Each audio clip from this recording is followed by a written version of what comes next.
Je suis passé par de multiples corps et par de multiples épreuves. Jeune, je n'avais rien. Alors j'ai pris possession du corps du garçon le plus riche de ma classe.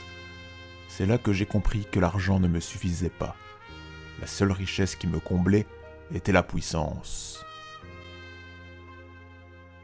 Alors je me suis battu, et je pris possession de corps de plus en plus puissants. Je suis rentré au service de Maître Couleur, je me suis battu jusqu'à obtenir la tête de son escadron. Sauzer, son soldat le plus puissant, ne valait rien face à moi.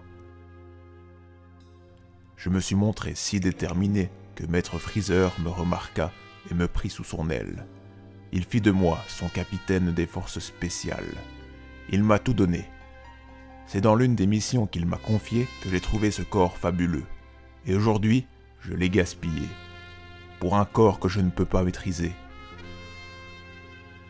Est-ce ici que je vais finir? Non. Maître Freezer compte sur moi. Je ne peux pas perdre.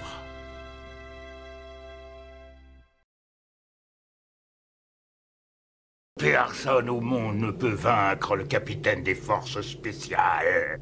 Maintenant, préparez-vous. Forces spéciales à l'assaut! J'avais complètement oublié que j'étais seul maintenant. Ces minables ont vaincu mes compagnons.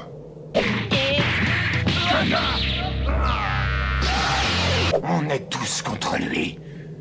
Est-ce que tu es prêt? Oui. Et toi, Krillin? Oui, je suis prêt. Pousse-toi un peu tous. Je t'en prie, épargne-moi. Tu penses donc pouvoir me battre? Quoi? Son Goku n'a pas encore réussi à te supprimer? Attends, je vais le faire. Je vais tout de suite m'occuper de toi. Prépare-toi, voici ta fin!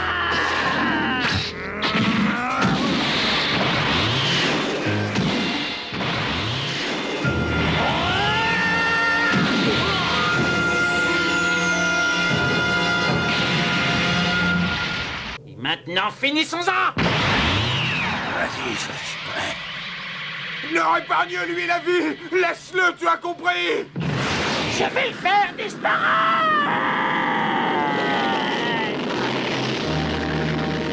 C'est à ce moment précis que nous allons changer le déroulement de l'histoire. Ici, Ginyu ne tentera pas de changer de corps avec Vegeta, mais se laissera aller, n'ayant plus personne pour voir son manque de courage, et s'évanouira sans lutter.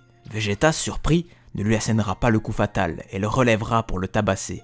Vegeta, en colère par se laisser aller, se déchaînera sur Ginyu, inconscient, ce qui laissera le temps à Goku, encore prisonnier dans le corps de Ginyu, de réagir. Goku, voulant récupérer son corps, demande à soigner Ginyu dans le vaisseau de Freezer, et dira qu'il vaut mieux soigner son corps que lui, pour le récupérer en bon état grâce à Porunga. Comme dans l'œuvre originale, Vegeta épuisé va faire une sieste, ce qui laisse le champ libre à Gohan, Krillin, Dende et Goku de faire leurs vœux.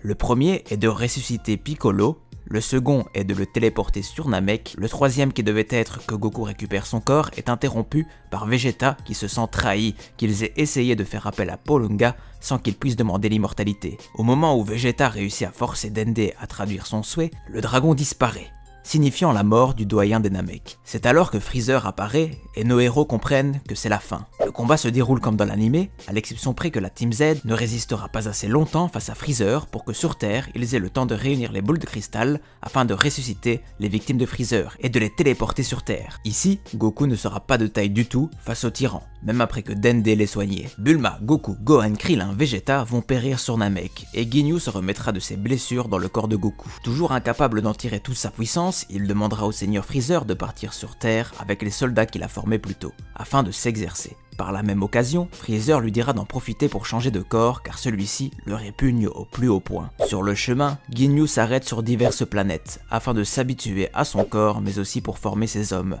dans le but de former un nouveau commando d'élite. La plupart vont périr étant bien trop faibles, et certains seront même tués par Ginyu lui-même, car il gênait ses mouvements, ou ils étaient punis pour avoir ressenti la peur face à l'ennemi. En arrivant sur Terre, un pseudo-commando est de nouveau formé.